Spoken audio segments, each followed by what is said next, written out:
national recognition of the university's growth and promise. The ceremony will take place on Friday, the 6th of February 2026 at Bomet University, starting at 8 a.m. Now fully chartered, Bomet University offers accredited programs through the schools of education, arts and social sciences, business and economics, and pure and applied sciences. Admissions are ongoing for the 2026-2027 academic year. For more information, visit our website www.buc.ac.ke. Bomet University, a charter for excellence.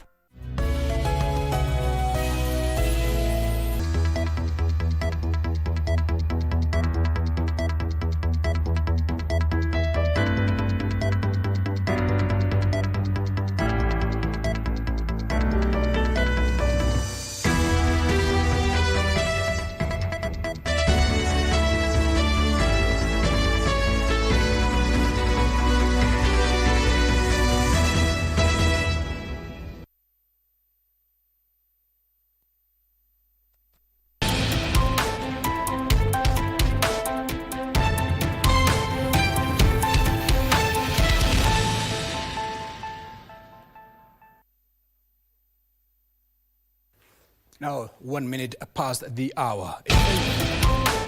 Lunchtime news on KBC Channel 1, coming to live from the broadcasting house in Kenya's capital, Nairobi. My name is Giverson, Maina, and our sign language interpreter is Caroline Njoroge. So join us for the next 1 hour for news, of course, within and across the country, including sports. Now, the government has intensified drought response interventions in Turkana County and other affected pastoral areas. Now, this follows the purchase and distribution of animal feed worth 500 million shillings to protect livestock and safeguard the livelihoods of pastoral communities. Principal Secretary for Livestock Development, Jonathan Mweke, says the government is implementing well-thought-out and strategic measures, including animal feed support, animal health services, and water tracking for migrating livestock to cushion pastoralists against drought-related losses.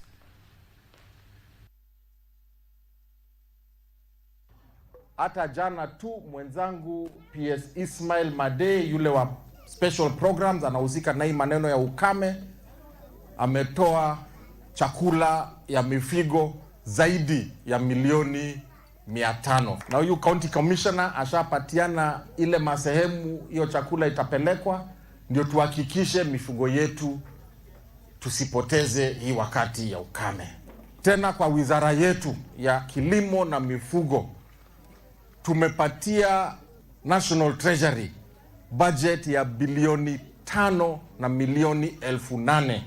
Tuhakikishe ile water tracking mheshimiwa alikuwa anaongea juu yake, tupeleke kwa mahali mifugo iko, tuhakikishe kuna maji kwa ma water pans, mifugo yetu ipate kukunywa maji.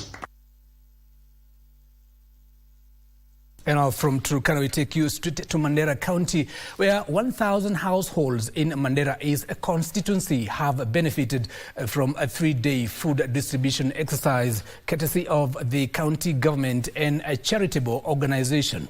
The exercise targeting vulnerable households saw the families receive rice, maize flour, sugar, cooking oil, and cash vouchers. The county's Department of Social Service and Special Programs Chief Officer Fatuma Mohammed described the drought situation as a humanitarian emergency requiring urgent interventions.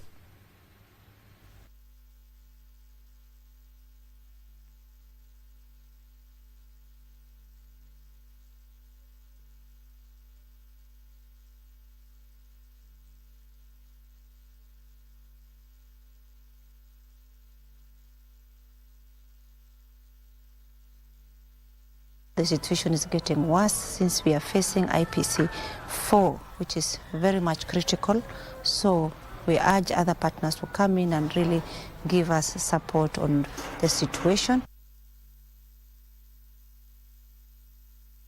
Now, 5,880 young entrepreneurs from Mombasa, Kwale and Taita Taveta counties have this morning received a total of 139.5 million Kenyan shillings as business startup capital under the National Youth Opportunities Towards Advancement Nyota program. The beneficiaries, drawn from 70 wards in 3 counties, received the grants through their mobile phones at a ceremony graced by President William Ruto at Jomo Kenyatta showground in Mombasa County. Take a look. There is no opportunities for employment that will happen. Waswahili wanasema ukiona vyaelea vimefanywa nini? Yes. Na ndio sababu hiyo tunasema for us to have opportunities for young people in Kenya when they get out of school, we must have a deliberate, coherent, intentional plan for the young people of Kenya to have opportunities when they get out of when they get out of school. Na ndio sababu hiyo leo tuko na mpango mara 4. Wacha nizungumzie hii ya Nyota. Hii ya Nyota ambayo tumekuja hapa ni kwa sababu tunataka vijana kati ya miaka 18 na 29. Na tumesema tunataka vijana wa kutoka kila kijiji. Mara nyingi kukipatikana nafasi, wale wanaojulikana, wale wako na connection, wale ambao wako na patronage, wale wazazi wao wanajulikana, ndio wanapata hiyo nafasi. Tukasema ya kwamba tunataka mambo mawili ya muhimu. Number 1, tunataka hii kitu hii program ya Nyota ianze katika kila kijiji, kwa sababu tulisema mpango ni bottom up. Pale kwa kijiji, kila ward pale chini. Tulisema vile vile hatutaki mpango huu huwe ni mpango ya vijana ambao wanajulikana na chief, ama anajulikana na MCA, ama na mbunge, ama na governor, ama rafiki yake anajuana na rais. Hapana. Tulisema kila kijana wa Kenya. Hauhitajiki kujuana na mtu yeyote, wewe na simu yako. Mimi nataka niulize katika mkutano huu, nyinyi vijana ambao mko hapa leo, kuna mtu ameketi hapa kwa sababu alisaidiwa na mwenzake? Kuna mtu hapa alipatiwa nafasi na chief? Kuna mtu hapa alipatiwa nafasi na mbunge ama MCA? Si kila mtu amejituma hapa na simu yake? Ni kweli ama si kweli? Kila mmoja wenu, wewe kama uliona kwa mtandao ama ulisikia kwa mtu fulani, ilikubidi wewe uende kwa simu yako *254# ukafuata maagizo, ukaenda kwa training, ukaambiwa tukutane pale showground. Wewe ndio huyu hapa, na utatoka hapa leo na pesa zako 25,000 ya kwanza.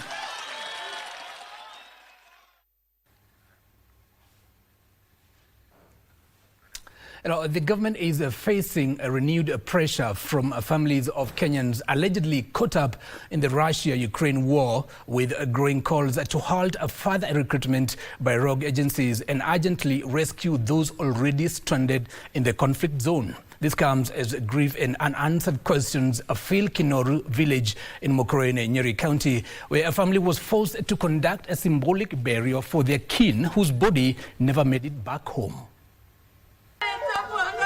What was meant to be a farewell steeped in tradition became a haunting reminder of absence. There was no coffin, no final glimpse, only tears, prayers, and a painful void where closure should have been. Charles Waithaka died in December 2025 while allegedly fighting on behalf of the Russian army. He traveled to Russia in October 2025 after being promised a job as a driver. A section of Kenyans who went to Russia in search of jobs have returned home and paint a grim picture of deception and fear. One of them is Duncan Chege. Speaking during Waithaka's funeral, Chege said he was recruited by an agency and promised a driving job, only to be deployed to the battlefield upon arrival. Kama nilikuwa nimedanganywa naenda kazi ya driver. Sasa kufika nikapewa training ya military, na kupewa training ya military hata ukiwaambia mimi sitaki kufanya hii kazi, nataka basi nirudi nyumbani, they force by, yani wanakuforce kabisa uende front line. So hawana utu. The government has been urged to rescue Kenyans stranded in Russia and investigate recruitment agencies linked to the deployments. My agent ni vizuri sana waache kudanganya watu. Wakijua vizuri, hata serikali inafaa iingilie kati. Hama agent wenye wamepeleka watu huko Russia wachukuliwe hatua kali sana, sababu wasa wengi wako huko wamekufa huko Russia. All these things are happening in the eye of the Kenyan government. What disturbs us most is that the Kenyan government have not done anything much to bring back these young Kenyans. Because if we do not bring an end to this illegal recruitment into Russian army, then there's no difference between this illegal recruitment and recruitment into Al-Shabaab, ISIS, and Boko Haram. On the symbolic grave, 31 candles were lit to mark Waithaka's age, with his photograph placed beside them. For his distraught family, the ritual was both an act of love and a cry of pain, and a plea that no other Kenyan family should endure the same fate. Jacqueline Masharia for Lunchtime News. Justice for Kenya! Oh, quite a sad story there. Now, away from that, Kakamega County Woman Representative Elsie Mohanda has launched the second phase of a sanitary towel distribution to female pupils in public primary schools across Kakamega County. Now, leading the exercise at approved school grounds on the outskirts of Kakamega town, Mohanda said the program seeks to promote school attendance and improve academic performance among girls. It is the right of students to be in school. Kwa hivyo, one of the reasons why children are not in school is because of lack of sanitary towels. Causes of high pregnancy. When we did research, one of them is because of lack of sanitary. Lack of confidence in girls is because of sanitary.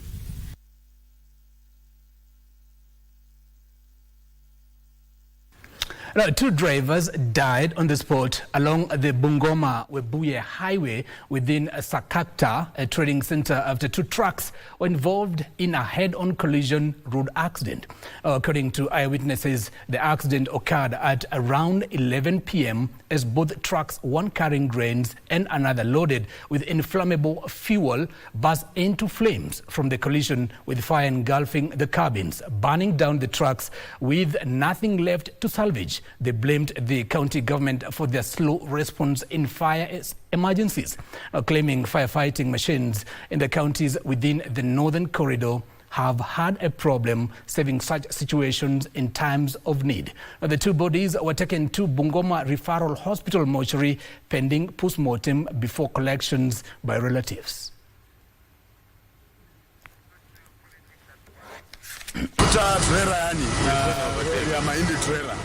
So ilikongana na moto ikaanza kulipuka pale, nasikia kuna mzee ametolewa pale alikuwa amekufa. Hii ni usembe kwa serikali ya Bungoma. Inafanya kazi mbovu sana.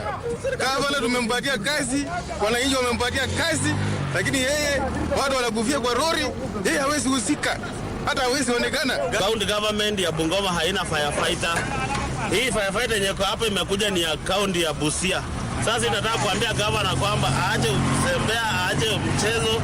Kaona sasa ingekuwa ni kama imeua watu, ingeua watu wangapi? To political story, Molo MP Kimani Kuria has warned political parties against championing for zoning the country into regions where particular parties dominate. The legislator notes that the practice may interfere with the democratic rights of the electorate, as it will lead to regional and ethnic-based parties which may lack any substantial agenda and a clear manifesto. Speaking to the press in Molo constituency in Nakuru County, Kimani Kuria warned that the proposal by ODM party as part of its demand to UDA in a pre-election coalition agreement could deny Kenyans the right to elect leaders of their choice. Inafaa chama chochote kikuwe na haki na kiruhusiwe kuweka candidates mahali popote katika nchi yetu ya Kenya, ili kwamba Kenya akienda kuchagua candidate asichague tu huyo candidate, lakini achague candidate kulingana na manifesto ya chama hicho. Ndio tuweze kuwa na hivi vyama vya kona hii, tuweze kuwa na vyama vya ukabila, na namba 2 tuache kuwa na vyama ambavyo viko associated tu na kiongozi ambaye uko wakati huu. Elsewhere, local politicians in Naivasha, Nakuru County have been put on the spot by the Maasai community in Maila area for allegedly sponsoring a series of court petitions aimed at repossessing Ngati land that they say was lawfully awarded to them over 15 years ago. Hii shamba tulipata kwa deposit possession na ilipitia court na akapitia court of appeal. Na hii shamba tulikatakata kitambo sana. Sasa ni miaka 14 tangu sisi tulipokata, sababu hii kesi tulianza 96 na tukakuja kumalizia 20 something. Kutoka wakati hiyo mpaka sasa tulikata shamba na tukapatia member 601.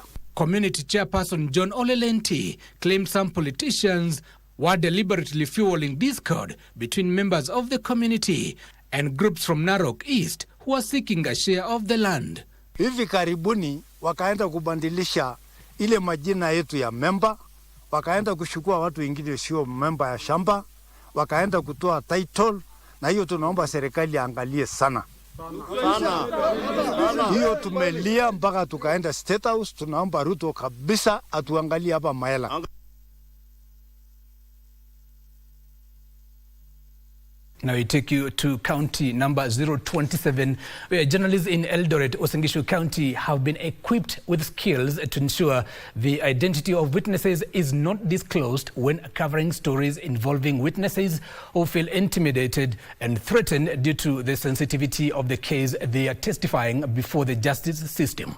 The sensitization forum on media role in witness protection was conducted by the Witness Protection Agency to provide protection, safety and welfare for witnesses in criminal cases and other proceedings who face risk or intimidation.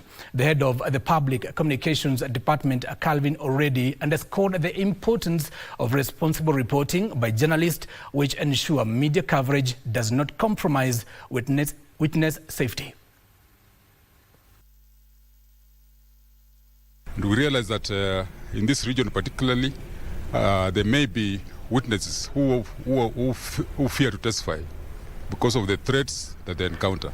So we are here to inform them that in the case of any such threats, there is a major intervention from the Witness Protection Agency to ensure that they get the necessary protection, so that when cases are in court and they involve witnesses who are protection, they go to full conviction and we're able to bring the justice system into the best way possible to deal with the Kenyans who need that service in the country. Since inception, we've handled over 2,000 applications of people seeking protection, and in all those applications we've received, we have protected over 900 witnesses. And in those 900 witnesses, 600 have testified in court. Now we take you to County 001. Residents of the Kwabulos Quota Settlement Scheme in Nyali constituency have accused politicians and land officials of aiding land grabbing by wealthy individuals, leaving them dispossessed despite having occupied the land for more than 3 decades. Now, the residents are now urging the national government to fast-track the release of 2 billion Kenyan shillings allocated in the 2025-2026 financial year to facilitate the purchase of land and resettlement of squatters. Jenga mimi. Munara huu wananijua mimi, nimeweka mimi miaka 3 imepita. Nyumba hii ya nyuma nimejenga mimi. Wakati huyu mama alikuja hapa tukakubaliana na yeye hasijenge chochote. Aweke madhabahu peke yake mali anaweza shiriki na wenzake. Tarehe 20 huyu mama anakuja. Anaenda pale kwa agent wangu. Anaenda kuacha barua kutoka chini mpaka juu. Akisema hapa ni kwake. Sasa wakati mimi niko kwenye harakati ya kupiga fence pale, kulikuja polisi wa Matamba na wakauliza mafundi wangu pale, nani mwenye hapa? Mimi nikainuka nikasema ni mimi. Wakatuambia unajua wewe una trespass. Nikamwambia na trespass vipi na niko kwangu? Vijana wakitafuta mahali, wakifanya biashara zao, mnakuja kuwatoa na matia gas na mabunduki. Vijana wetu wanataka kufungua car wash. Leo hii vijana wanakwenda kufurushwa pale. That's unfair. Now, from the residents of Migori town are said to experience prolonged water shortages after the county government cited the financial challenges and settling accumulated water bills. Migori County CEC for Water, Silas Award, says the water service provider is owed nearly 54 million Kenyan shillings in unpaid bills, saying this has made operations difficult. Our intakes and also to solarize our booster pumps, which has not been able for us to manage because of the scarcity of the resources that we receive as the county government. And we are asking our clients to also have water storage facilities, people to buy things like the water tanks, so that when there is water online, they can also store water for future use. Meanwhile, residents of Umandi in Laikipia County are calling on the authorities to take stern action against farmers obstructing rivers illegally for irrigation. The irate residents say they have been going for months without reliable access to water for domestic use amidst the ongoing drought. Hii mto inatoka huko juu kabisa na inatumika huko juu na hii watu wanalimanga maua. Hao ndio wanatusubua sana. Hiyo watu waangaliwe wasiwe wanafunga maji. Na mtu ambaye Mungu aliweza kuumba ili kuwasaidia ni mtu anaitumia kwa njia isiyofaa. Tuseme kulima haifai, lakini tunafaa tuangalie manufaa bado kwa jamii. Hatuweze ka pesa mbele tusahau na maisha ya binadamu. The residents further say the diversion of rivers upstream is affecting their yield, leaving them to dig deeper into their pockets to seek alternative solutions. Yusufar reporting for Lunchtime News.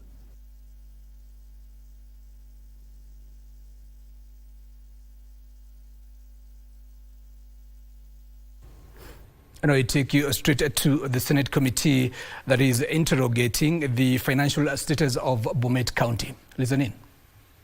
5,000, maximum 5,600. 5,000.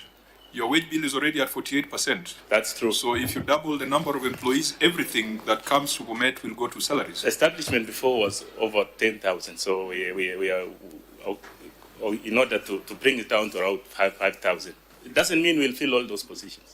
Okay, let's come back to what's... Chair, I'd like to make a comment as I call about the issue before you give your recommendations on the variances on the payroll. It is true that what we should take, and probably AOG will agree with me, is that on the 3.5 billion in the financial statements against schedules of 3.515. What we should take, the correct one would be the schedule, the 3.515. So it will look like there's an error in some payments not finding its way to the financial statements or being reclassified in the financial statement to another caption. We would like to look at that. So Governor, it's not alarming because the schedule should be the most correct because it gives you item by item, name by name, who was paid, how much was paid. So if the schedule is summing up to 3.15 and the financial statement is 3.5, clearly the financial statements will not be correct. So we will sit down with the team in Treasury and do a quick I think you should be sitting on this side, not on that side, because you know what the problem is. Why didn't you advise the team preparing the responses to do the right thing? Sorry, Chair. Sometimes we learn, and going forward, we will not find those glaring errors. Yeah, because you have said exactly what we have said, yes. And that is advice that should have been put into practice as you are, bringing your responses to the Senate. And lastly, Chair, on the several issues you have raised in regarding payments, allowances to staff. We had a meeting the other week with His Excellency the Governor, and we have agreed we're going to remove all those allowances and we were going to recover those that were paid irregularly. Okay. Fine. Now, let's deal with specific things. We have been dealing with global issues. Let's see how you are dealing with ECD teachers and then casuals. Patrick? Chairman, arising from what that submission by the HR director, yes, CEO Public Service Board. Yes. He has said that they are going to recover what has been irregularly paid. But here you realize that from the report of 23-24, we had, the OAG had raised 27 paragraphs which are outstanding. Out of that, your committee gave 30 recommendations. And Chair, the auditors are saying they have circularized those recommendations to the entity, but they don't have a response. So when he says they are going to implement, Chair, maybe your committee can call upon them to respond to the report of 23-24 early enough before you do the report for 24-25. Governor, can you confirm that you received from the Auditor General that matrix on Senate recommendations? We did, Chair, and I think we have a status report on the same. Yes. But the auditor says that you have not acknowledged receipt. I think it's important and formal to do the acknowledgement so that they know that you are working on the recommendations. We will, Chair, because we have the report. Fine. So you guys seem to know what should be done, but you're not doing it. That's a problem. You sound very knowledgeable. You are people who understand what should be done, but the evidence on the paper is different. Let's see how you are treating ECD teachers. Auditor General, you had some non-compliance on payment of salaries to ECD teachers. Thank you, Chair. Non-compliance to salaries and remuneration guidelines for early childhood development and education teachers. Review of records revealed that 1,317 ECD teachers were paid special salaries amounting to And that is Hilary Barchok, the governor of Bomet County, facing the County Public Accounts and Investment Committee of the Senate to explain the financial status of that particular county. And on that note, we take a very short commercial break. Don't go too far. Still so much more coming your way.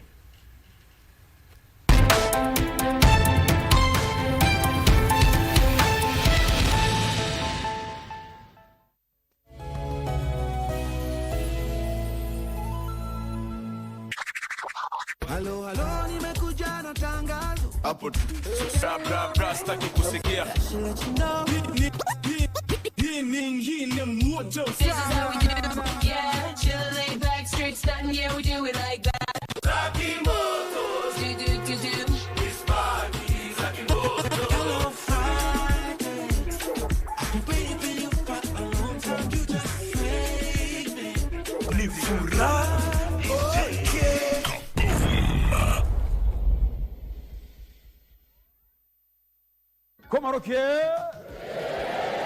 Komaroka.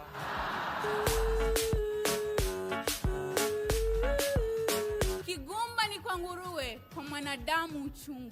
Wazazi wamechangia pakubwa katika kuzorota kwa maadili ya vijana wao. Wazazi wengi siku hizi wameachia watoto wao vijakazi ambavyo hawajui wanafanya nini, wanafunzwa nini, wanakula nini. Ni mujibu wa kila mtoto kuchagua njia mwafaka. Katika neno kaskazini, maana ya shada ni nini? Maana ya shada ni utiliaji wa mkazo katika neno. Shada ni mkazo wa maneno katika matamshi. Nahodha ameendesha merikebu vizuri. Ukanisho wake utakuwa nahodha hajaendesha merikebu vizuri. Tamkai ya mapiano inabidi umeibembeleza. Kama neno mob ama ukimbie man sitaipoteza. Why do we attract the wrong people? So why are we attracted to people who hurt us? So you've grown up in a very maybe abusive environment and now you're looking for familiarity. To a relationship in a fuck work because the both of you want it to work. They put in so much effort to get you, but when they get you, they stop. So don't get into a relationship if it is not based on Christ himself. Allow the word of God to bring light into every dark area of your life.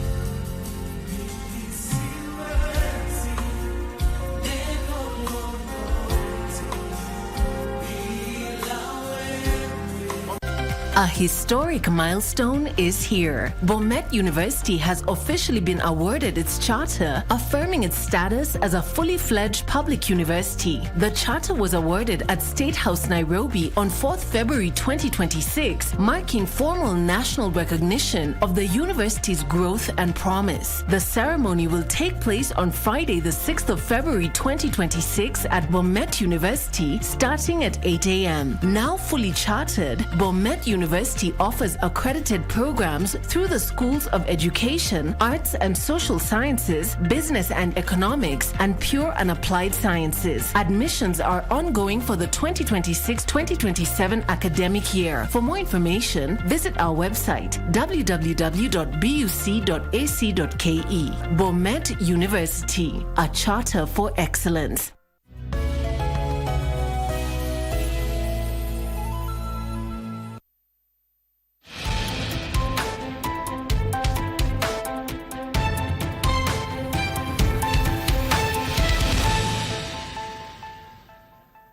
And welcome back. You're watching Lunchtime News on KBC Channel 1.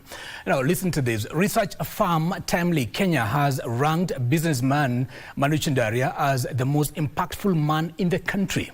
Chandaria leads a list of 19 others, among them comedian Eric Omondi, journalist Larry Madowo, and Kiharu Member of Parliament Ndindi Nyoro, who have been accredited for impacting change in the respective fields. Also listed in the top 20 are musicians Bien Baraza, Kenya sprinter Emmanuel Wanyonyi, and media mogul SK Masharia.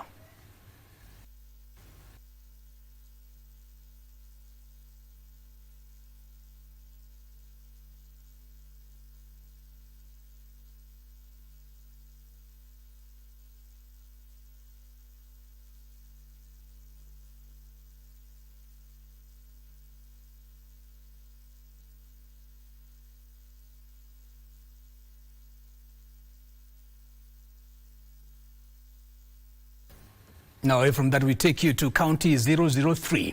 Now, youth in Kilifi County have been urged to enroll in technical colleges as the county government steps up efforts to promote technical skills training for employment and self-reliance. The Kilifi County Education Department called on youth, especially those who have not joined higher learning institutions after secondary school, to join technical institutions in the area.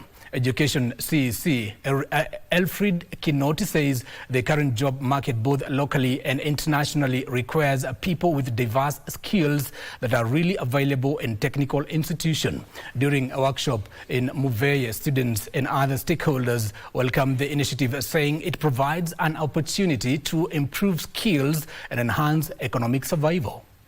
Well empowered in terms of the plumbing course. Na tunasema vijana, this is the time ya tujiunge na vyuo vyetu ili tuhakikisha kwamba mnapata skills za kujisaidia katika maisha. We are the implementing partners on behalf of Komundo and Kilifi County governments, and as Elimu we embrace lifelong learning, and we will continue beyond the construction of the workshop. We will continue empowering the students through curriculum enhancement and capacity strengthening of the skills of the instructors to ensure that they are well equipped. We have come to Muyeye College because of the inauguration of plumbing workshop.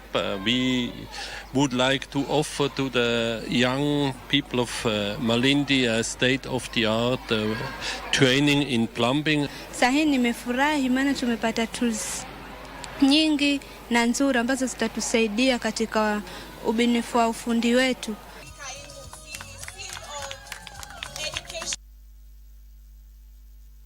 Now, education stakeholders have continued to appeal to publishers to release the learning materials in time to enable smooth learning. The principal of Excellence Group of Schools in Nairobi, Leonard Nguyagwi, decried the shortage of textbooks that affected the transition to grade 10 in the competency-based education system.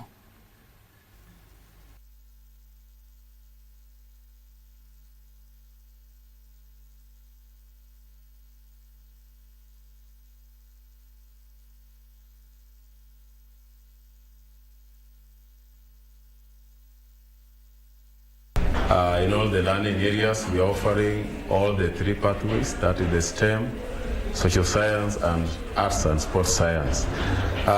We have a total of 15 learners already in class taking their sessions, majority of whom are taking the STEM pathway. My appeal to the publishers is for them to release the books on time so that you can be able to purchase them, get them on board, so that learning can continue taking place with ease.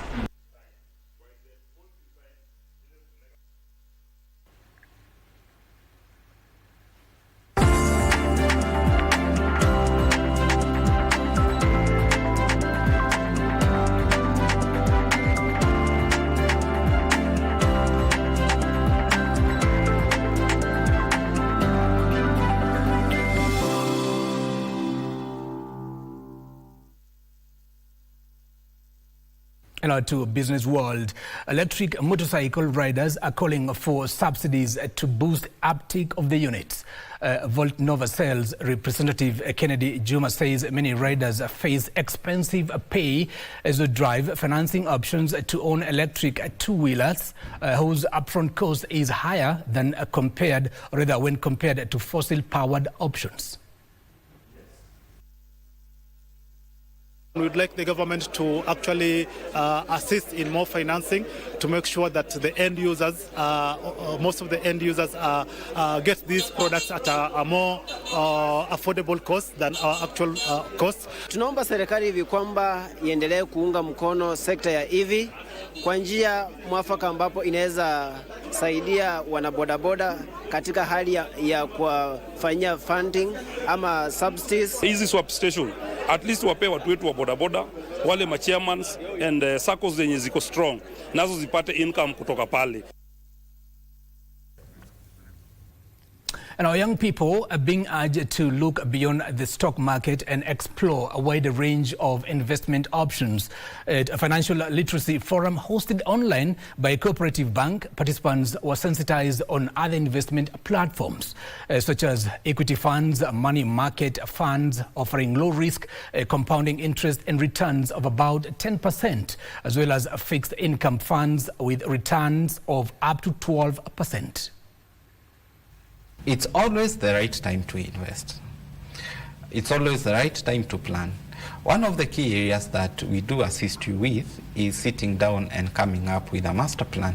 When do you intend to invest? Do you accumulate? And one of the greatest ways of wealth accumulation is making it regular.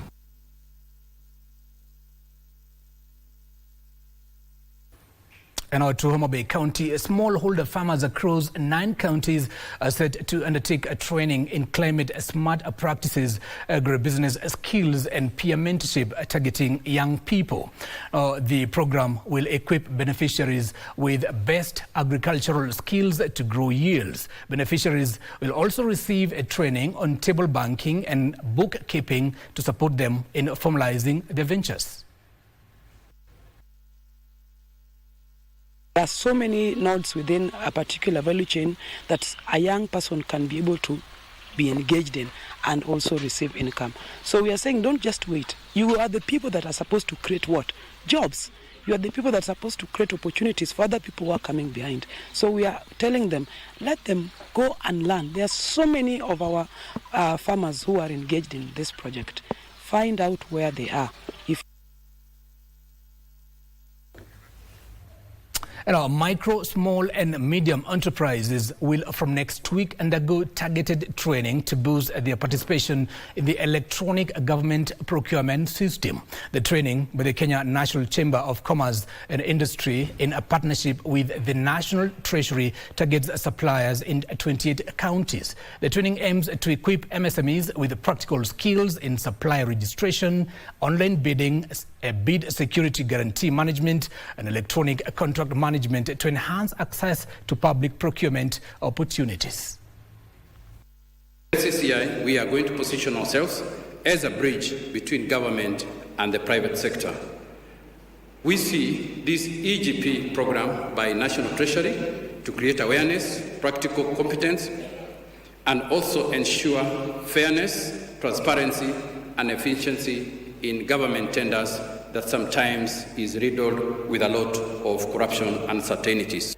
We are grateful that KNCI will provide requisite logistics in view of their vast network for our team from National Treasury to physically sensitize suppliers while also addressing any challenges that they may face. We believe that our partnership will unlock access and expand private sector's participation in public procurement. May I request the Chamber. Now, a data center under the construction at Tatu City will support emerging technologies such as cloud computing and artificial intelligence, enabling new services to be launched from Nairobi. Airtel Kenya Managing Director Ashish Malhotra says the project will create high-skilled jobs and reduce reliance on data facilities based outside Africa. Malhotra says the 44 megawatts data center is designed for businesses and startups to store and process data locally without the need to build their own costly infrastructure. You don't have to build your own data center in your office. Okay, you want cloud storage. Okay, you come and rent this out. So that's what a data center is. We will take care of cooling. We will take care of security. We will protect your data with the latest technology in terms of malwares that we have put against theft and breaches. All those things is done under one roof. So this is what a data center provides with a world class of tools and technology. Now that scale, which we talk about 44 megawatt total power, is what enables you to think long term. When you come here, you don't need to find another data center next day. To Ashish's point you were saying earlier, like when businesses come here, every time we don't need to worry anymore about how we are growing. When you come here, with some amount of capacity, you can grow without challenges, you can grow with partners, you can grow with ourselves, you can grow with hyperscalers. All these can be done under one roof. Now, remote communities in Tana River County have been connected to the national grid, empowering them engage in economic activities as well as lead better lives. Our reporter Alan Auko interacted with residents of Dibe and Gubani villages in Giverson constituency and files this story. Overcast clouds hung low over the Giverson horizon, casting sporadic shadows as we make our way across the vast semi-arid plains of Tana River County. Here the landscape is a rugged tapestry of thick thorn bush and scorched earth, a place where we see the sun dictating the rhythm of life. For the pastoralist communities of Dibe and Gubani, life here is defined by this heat and the constant search for pasture and water for their livestock. But something is changing. Tumepata stima. Stima ni kitu muhimu sana. Sisi kwanza wakati sisi hatuna stima tumeteseka. This is Gubani village. For generations, the only light after dusk here came from the flickers of kerosene lamps or the dying embers of cooking fires. And that is evident. The Rural Electrification and Renewable Energy Corporation, or REREC, is turning the tide of darkness here. We have done one project launch and one commissioning, and therefore this is just to really emphasize to the beneficiaries to be able to take care of this infrastructure. In Gubani, REREC has established a 100 kVA transformer and strung over 2 kilometers of low voltage lines through the thorny bushes to connect 164 homes. And just a few kilometers away in Dibe, the scale is even larger. A 7-kilometer medium voltage line is powering 141 households and the Dibe Primary School. Ideally, this is essentially part of our continuing program of extending electricity to the villages, to the households, to people who actually deserve it and for a long time have not been able to benefit from this very, very transformative program. For Orma and Warde pastoralists, electricity connection means economic empowerment to a region that has immense untapped economic potential. Kuchaji simu, zamani watu wetu wanaenda kijiji naitwa Oda, ni kilomita 2 kutoka hapa. huduma kama kinyozi, vitu ndogo ndogo ambayo ingekuwa ni ajira ndogo ndogo, watu wangejiendeleza hapa. Natakikana ile kijinjo iwe karibu yetu. Pia natakikana hapa kama stima umefika katika hiyo kijiji yetu, kama fridge, kila kitu nahitaji kitu kama hiyo. Previously, the day ended at sunset. However, with the flip of a switch, children in Dibe can study into the night. Coming to places like this, it's hard to ignore the kind of social impact that this community has got. Because with electricity, their socio-economic activities can also grow. In this area, the most common social activity here, or socio-economic activity, is livestock rearing. And they tell us that, you know, now they can start butcheries, they can have fridges in their homes, they can now starting businesses related to the impact that the electricity has brought into their homes. And it's very hard to ignore in a place like this. REREC invested nearly 10 million shillings in Gubani and another 25 million shillings in the Dibe project. This time round, the national government through parliament has allocated substantial amounts of money. About 500 million shillings for this county. That is going to be able to connect a number of households, more than 4,000 households. Be able to use this electrification to improve their socio-economic lives. They be able to improve their lives by undertaking businesses, various businesses, the youth and the women. These projects reflect commitment to last-mile connectivity that is offering the people of Dibe and Gubani new tools to build their future.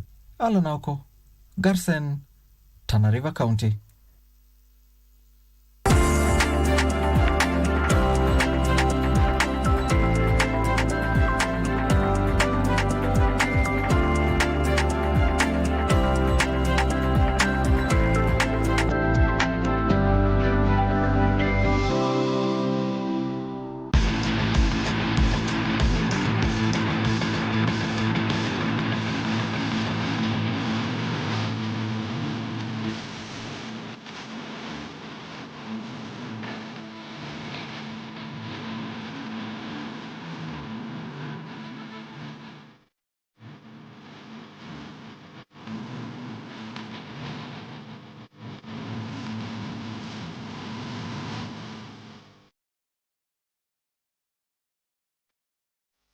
Time to get sporty. Harambee Starlets have intensified the training and preparations for the 2026 Women's Africa Cup of Nations in Morocco. Head coach Beldine Odemba has assembled locally based players to assess and strengthen the squad depth ahead of the continental challenge.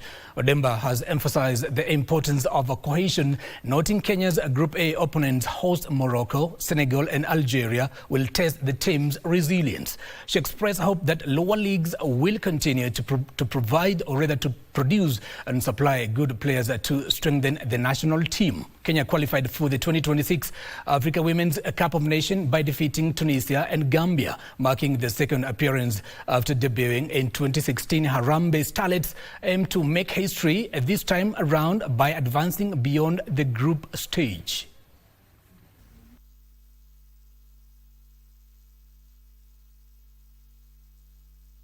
The reason as to why we needed to set a mini camp for the local players is to give chance and opportunity to players who are doing well in the leagues. We have a lot of players who are doing well. We would have loved to see more players, but we're happy with the players that we've seen. And we have a look at the International League, where Ademola Lookman made a promising debut last night with his new club Atletico Madrid by scoring a goal and registering an assist as the Embarras host Real Betis by beating them 5-0 in the Copa del Rey quarterfinals. Now, Atletico Madrid resounding win saw them progress to the semi-finals of tournament. Aside from scoring in the 37th minute and later assisting in the second half, other names names that appeared in the score sheet. In the statement, win were David Hanko, who opened the scoring in the 12th minute of the game. Guelino, Simeon, Antonio Griezmann and Thiago Almanda, who scored the winning goal. Meanwhile, in the Italian league, host Atalanta shocked Italian giants Juventus by beating them 3-0 in the Coppa Italia quarterfinals. Smaka scored from the penalty spot, while Suleimana and Pasalic sealed the win for Atalanta in the 85th minute.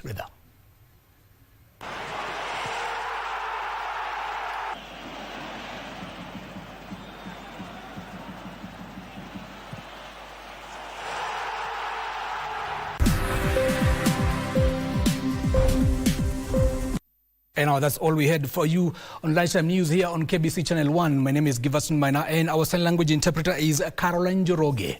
See you next time. It's bye-bye for now.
It's your boy, J Majestic. And I'm Jambi, aka Scarlett. And all of a sudden, a ray of sunshine ikapita.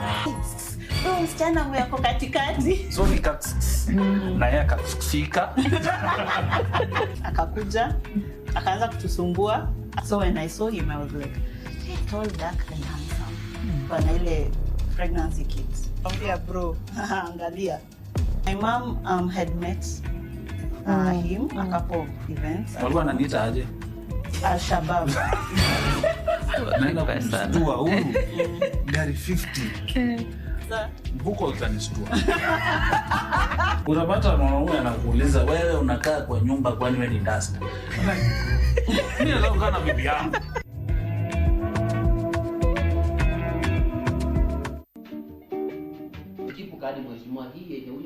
Wewe jibu ule mshtakiwa wa kwanza ule huko. Inalingana ni saa ngapi unataka kuipa mwenzangu. Ukitaka kuipa mchana, it's still possible. Ukitaka kuipa kama unaonekana na Mungu usiku, it's still possible. Usiingie kwa kesi ambayo mheshimiwa. Wewe unajua hata wewe sasa unatakana uko upande hii. Exactly. Ndio bora na ulata. Una kiherehere sana. Ni kweli na mtu. Ngoja. Wewe uone hapa iko Kiswahili anachezwa. Wewe ananunua pesa kitu yenyewe walikuwa wakija wakichukua mchana. Hii kesi ni ngumu, itawafunga nyinyi wote, mchunge vile mnaongea.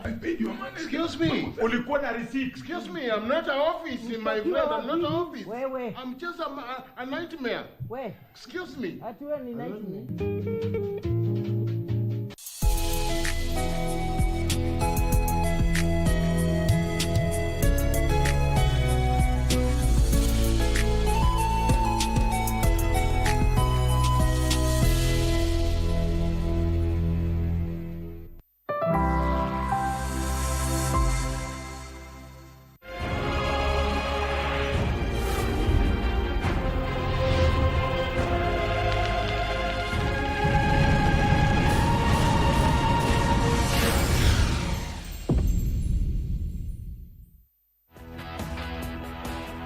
How can you grow 390 crops within 1.5 square meters of land?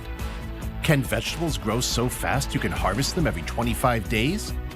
What do crops grown in the air survive on? Find out now on China Farm.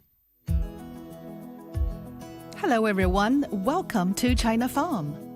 Wherever you are, come along with me as we embark on this fascinating journey into the world of agriculture.